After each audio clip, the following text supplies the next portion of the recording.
This is the story of how my village survived Ebola. Bats brought the tiny Ebola germs, too small to see, so small, yet so dangerous. Without realizing, grandfather rubbed a little blood in his eye. Ebola germs came into his body.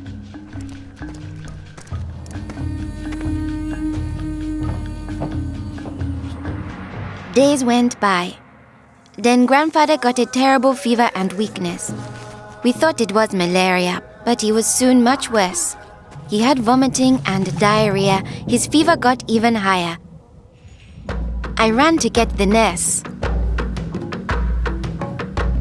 But grandfather had already died. I was heartbroken. The nurse thought it might be Ebola, a disease caught from bush meat, but which spreads from person to person.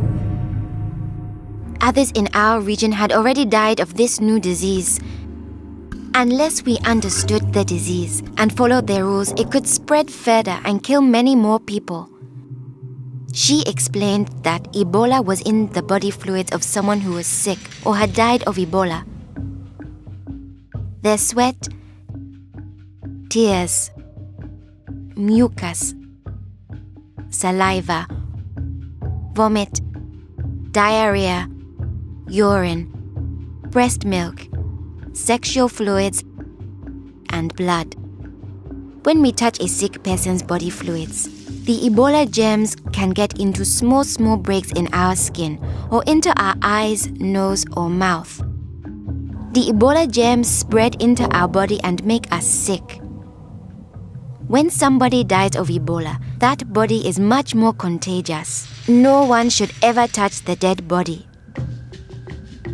The nurse advised us to wash our hands with soap and water right away. She contacted the trained burial team to help us bury grandfather's body safely. The burial team came. They comforted us and explained what they had to do to protect us. The team wore protective clothing that kept them safe from the dangerous germs.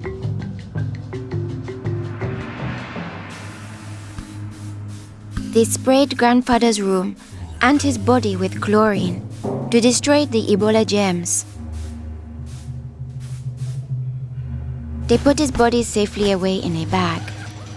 To prevent the spread of Ebola, no one could touch the body of anyone who had died with signs of the disease. They also burned his mattress, bedding, and clothes, anything that might have his germs.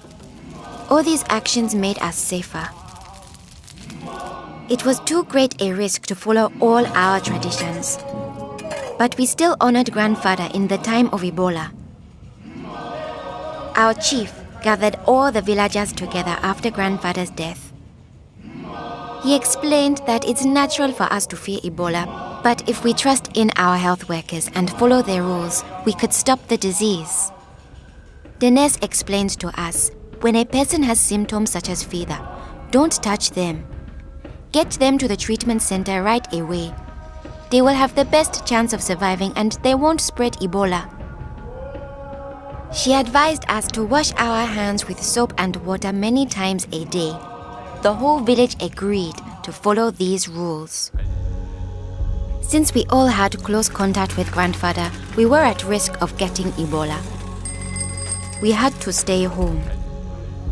A health worker visited us every day to see whether we had fever or signs of sickness. We would show signs within 21 days if we had Ebola.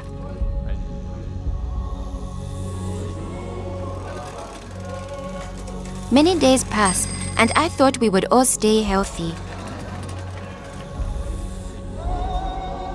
But one morning, I found my mother burning with fever. I knew I couldn't touch her. She was now contagious. My father came in. He told me he was taking my mother away to our uncle's house in the nearby village. He was afraid to take her to the treatment center, afraid he'd never see her again. I knew I had to stop them. I was young, but I stood up to both of them. I told them if this could be Ebola, she must go to the treatment center right away. We needed to trust in our health workers to save her, save ourselves, and save our village. I saw in their faces that they understood. Running away would only lead to more death and suffering. My mother tested positive for Ebola. They found her a bed. At first, the health workers looked scary, but I knew they wore the suits to protect themselves, and inside they were normal people like the nurse. They took good care of my mother. They gave her fluids, medicine, and food, and helped her body stay strong to fight Ebola. I missed my mother very much, but I could still talk to her on the phone. Sadly, some people in my village didn't survive, but my mother got better day by day. Soon, we were able to see her from a safe distance. One day, the nurse announced that my mother would live. Now we were safe to hug and kiss her. It was a day to celebrate. Our village followed their rules. We trusted our health workers, brought us sick for care right away, called for the safe burial team when one of our people died, and we always wash our hands with soap and water.